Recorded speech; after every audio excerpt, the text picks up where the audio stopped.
प्रशांत बताइए सस्ता ऑप्शन। तो हर्षा जी, सस्ता ऑप्शन के लिए मैं ऑटो सेक्टर को चुनना चाहूंगा। ये सेक्टर मेटल्स के साथ एक अच्छी स्ट्रेंथ दिखा रहा है। यहाँ पे टीवीएस मोटर्स मुझे एक अच्छा सेटअप नजर आ रहा है, और इसकी जो 2160 2160 स्ट्राइक प्राइस की कॉल ऑप्शन है, करीबन 40 के आसपास चल रही है। यहाँ पे 27 का स्टॉप लॉस 27, और टारगेट होंगे 60 और टारगेट 270। 60 का कॉल लेकर चलें तो ये 60 और 70 की तरफ बढ़ सकता है एट 41। ये इस समय ट्रेड आप लेंगे। ये है पहला ट्रेड, सस्ता ऑप्शन। सचिन बताइए एफएनओ सुपरस्टार।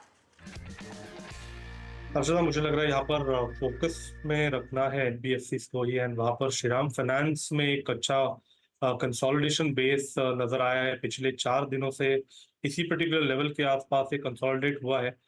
जिस तरीके से एक पॉजिटिव क्रॉसओवर है इसके डेली आरएसआई में, तो मुझे लग रहा है जल्दी इस पर्टिकुलर कंसोलिडेशन से ब्रेकआउट वाली मूव इवॉल्व होगी। स्ट्रक्चर के लिहाज से 2500 तक की हेडरूम यहाँ पर नजर आ रही है। ट्रेडिंग स्टॉप लॉस आपको लगभग अराउंड 2370 के आसपास लगाना है, एंड खरीदारी करनी है श्रीराम फाइनेंस के फ्यूचर्स में 2500 के टारगेट के लिए।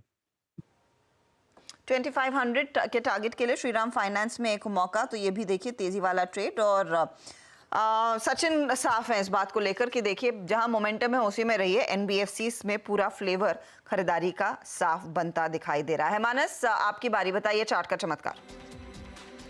देखिए, अदानी पोर्ट पे अभी भी खरीदारी करने के मौके दिखते हैं, क्योंकि ये अब एक फ्रेश ब्रेकआउट की तरफ चला गया है। मेरे ख्याल से यहाँ से भी अगर हम पोजिशनल बेस बात करें तो शायद 150 रुपए तक का मूव देखने को मिलेगा। ट्रेडिंग के तौर पे करंट लेवल्स पे खरीदारी करिए, 1399 का स्टॉप लॉस लगाइए, और टारगेट 1490 1490 के सेट करिए। ऑप्शन में अगर ट्रेड लेना चाहें तो 1440 का कॉल ऑप्शन जो 28 रुपए पे ट्रेड हो रहा है, वो 14 रुपीज के स्टॉप लॉस से वहां पर आप खरीदारी कर सकते हैं, और इस ऑप्शन में 1440 की कॉल ऑप्शन में 50 रुपए के टारगेट सेट कर सकते हैं। ओके, तो ये फिलहाल आपके लिए अदानी पोर्ट पर एक पर्सपेक्टिव आता हुआ 1440 का कॉल लेकर चलेंगे, या फिर 1490 के टारगेट के लिए तेजी कर सकते हैं आप सीधे तौर पर। आशीष, अब आपकी बारी, मिड कैप फंडा। तो यहाँ पर हर्षदा हम जाना चाहेंगे एनबीसीसी इंडिया के साथ, और एनबीसीसी पे पहले डिस्क्लोजर होगा कि स्टॉक हमारे पोर्टफोलियो में, और एक नवरत्न पीएसयू कंपनी है जो कि बेसिकली जिसको सेंटर और स्टेट दोनों से ही जो है वो प्रोजेक्ट मैनेजमेंट कंसल्टेंसी के ऑर्डर्स मिलते हैं, और ये ऑर्डर्स जनरली नॉमिनेशन बेसिस पे आते हैं, ना कि कॉम्पिटिटिव बिडिंग के। तो हमें लगता है कि ये कंपनी बहुत ही अच्छे एक ऑर्डर बुक के साथ बैठी है। ऑलमोस्ट 45,000 करोड़ की ऑर्डर बुक इस कंपनी के पास में है, और जो कि करीब करीब करंट टॉप लाइन के सामने 5 टाइम्स हायर है। तो एक अच्छी स्ट्रॉन्ग रेवेन्यू विजिबिलिटी हमें यहाँ पर नजर आती है। और ये जो टोटल ऑर्डर बुक है इसमें से 49% करीब करीब पीएमसी यानी कि जो रीडेवलपमेंट प्रोजेक्ट्स है वहां से आ रही है, और बाकी जो है वो रेगुलर कॉन्ट्रैक्ट है, ईपीसी कॉन्ट्रैक्ट्स हैं।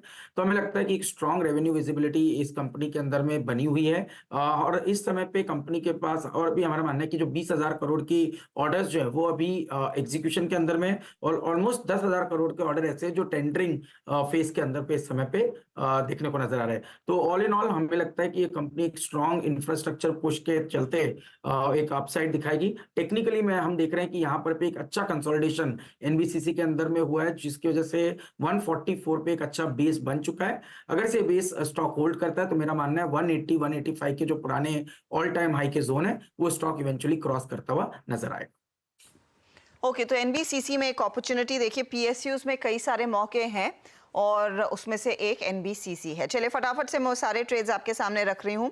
प्रशांत ने कहा टीवीएस मोटर का कॉल 2160 वाला लीजिए।